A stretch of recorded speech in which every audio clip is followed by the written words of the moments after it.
Welcome to another video. This is Kevin, also known as AKAAWOL. Today we have yet another one of these bracelets where I've got a fade of colors happening and we're going to balance them coming off of the one side. Like always, I'm starting with red. You don't have to pick your own color. But this consistency of always having that one go-to kind of makes it a little bit easier for me. So I can always kind of reference where the beginnings are or whatever. And that's going to come in handy a little bit later on in this make. So you can see I put a dividing line over where there's just 3 to the right hand side. And that is what's going to make this one kind of unique. You can see it's all just straight going one side down the other, and you can see as we go down here with the oranges that once it gets down to that last 3 knots, that's where they come back into play again, right? So, and in this bracelet, I sped this up a little bit, you can tell, right? Because yeah, normally I'm not this quick at the using GIMP, but I sped it up because in this instance I'm mimicking a bracelet that I've already made, and I am trying to find out exactly where the center point of this is going to be, and I need to know that because instead of just having a skinny stripe down the right hand side, once I get to the halfway point, I'm going to flip it and put the skinny stripe down the left hand side. So yeah, and this is one of those instances where I know I've talked a lot about, just kind of getting the thing started and finding whatever. That's true most of the time. However, when you start coming up with something a little bit more complicated, something a little bit more advanced, yeah, there are instances where I might actually have to draw out the whole thing. Now, that said, I'm drawing this out based on a bracelet that I'd already made, and if you are going to do this for yourself, you're going to have to, and I can't stress this enough, you're going to have to check how many knots there are in your bracelet, because the string I'm using is not DMC 25. DMC 25 is a much thinner string, so if you copied this exactly, you're probably going to end up with a child-sized bracelet. That's what you're looking to do, great. Otherwise, yeah, you're gonna want to kind of map out, find out where the center is for yourself. Alright, now we're going to do the blue. You can see we're almost through all of the colors here.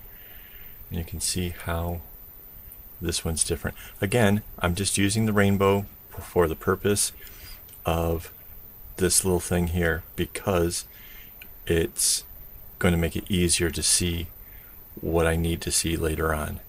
And this is not just me talking, really.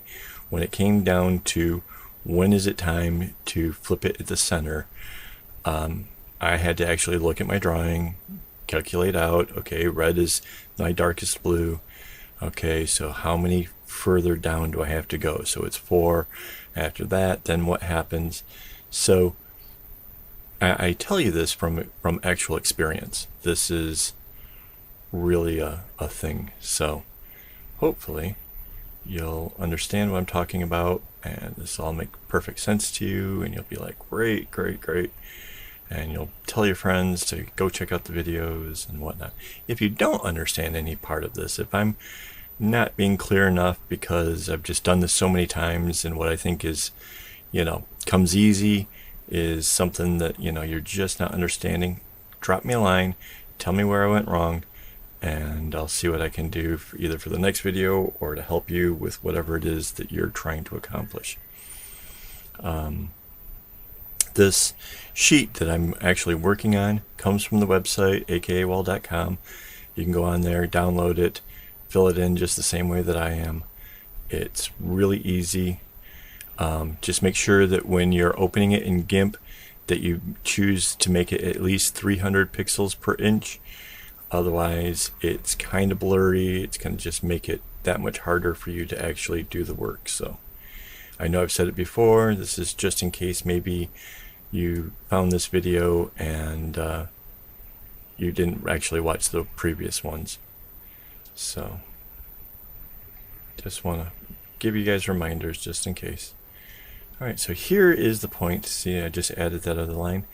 This is the point at which the thing changes, and instead of having a stripe on the right hand side, now it's going to be a stripe on the left hand side. So go back, kind of fill in these little bits. Yeah, so yeah, a lot of things I do it because I've done this for so many years, and I know kind of what I'm doing. Then again, there's times, yes, messed that up, right? But there are times where I need to go to the graph paper. I need to find where center is, so that way I can make something more advanced. That's, you know, part of the whole thing. I mean, if we only did what we were comfortable with, then we'd never make gains. We'd still be doing candy stripes or chevrons. So, and you can see this bracelet again is only using the first 2 knots. If you're not familiar with what that means, I have a tutorial for that as well. They are the first 2. One goes to the right, one goes to the left. It is the absolute easiest to learn. And then later on, when you get really comfortable with the whole keeping attention nice, then go on to learning the other ones.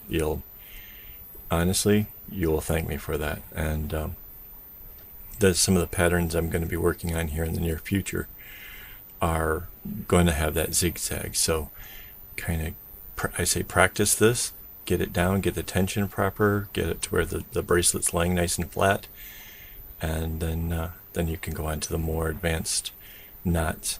Because if you don't have it mastered at this point, trying to do something really, really complicated, it's going to come out terrible. You're going to be disappointed, and that's probably going to be the end of your whole making bracelets. You're just, but if you have the confidence and things are looking awesome, then yeah, kudos, and you're going to do like I did, 30 years plus, inventing new ideas, new colors, patterns, new whatever, making bags and stuff now. So, it all started with a nice firmly, all I knew how to do was the candy stripe. I must have done, I don't know, maybe 50, 60, 70 before I even saw that you could do a chevron. So,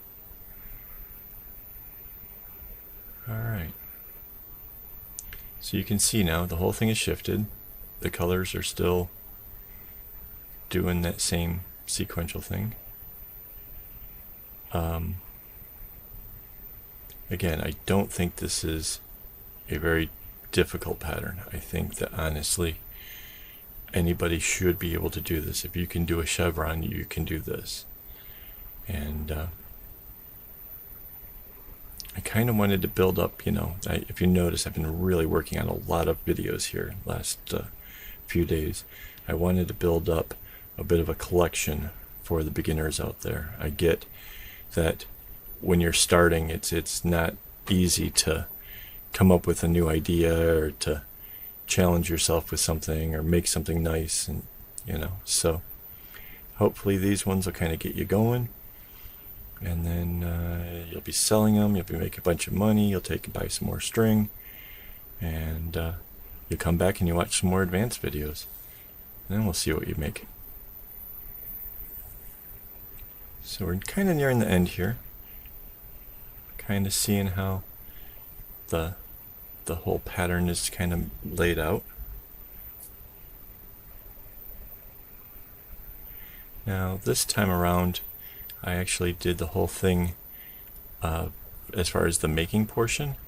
I was doing that with time-lapse, and I didn't finish the whole thing in time-lapse though, I can say, because I was dying of thirst and I just couldn't wait any longer.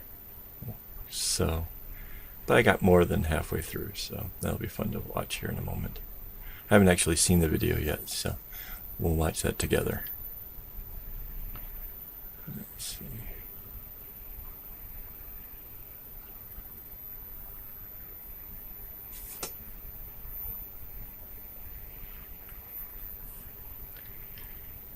Yeah, this is the end of it. I'm going to zoom out. You see the shape. And let's get to making it.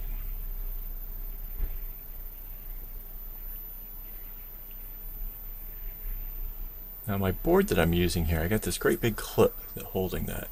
The board I'm using and the thing is sitting on an easel, and part of my problem is this particular easel is not very heavy, so you notice the whole thing kind of shifts around here a bit, but that's alright. I think it still turns out sort of okay. And you can see I just down the one side and a couple on the other, down one side, a couple on the other, and you can see I keep shifting the work upwards using the clip. That is how I keep the knots way more consistent. If you're just taping it onto a table or pinning it to your pants, you're going to run into some consistency problems the further and further away you get from that clip. It's just a fact. So that's why clips are so much easier. Sure, you could pin differently. That would potentially work. See, there's the halfway point, working it out. The sides have shifted.